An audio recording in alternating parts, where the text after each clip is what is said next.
Perquisizioni e sequestri sono stati effettuati sin dalle prime ore di oggi dai carabinieri forestali in tutte le province venete, ad eccezione di Belluno.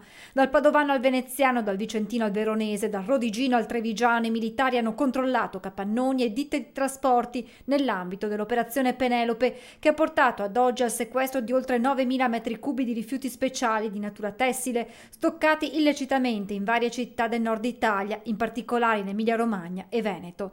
Nella nostra regione i militari hanno controllato 2 capannoni a Quinto Vicentino e Monticello Conteotto, nel Veneziano sequestri a Scorzè, mentre nel Trevigiano ci sono state perquisizioni in una ditta di trasporti.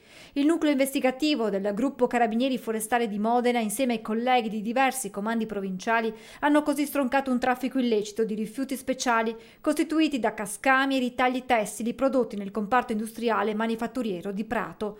2 le persone arrestate, altre 16 indagate. L'indagine era partita nel 2018, quando all'interno di un capannone industriale nel Modenese vennero rinvenuti circa 2.500 metri cubi di rifiuti tessili contenuti in sacchi neri per l'immondizia. Successivi approfondimenti, che hanno visto tra l'altro l'utilizzo di intercettazioni telefoniche e di videosorveglianza, hanno consentito di accertare che gli scarti venivano smaltiti anche in altre località.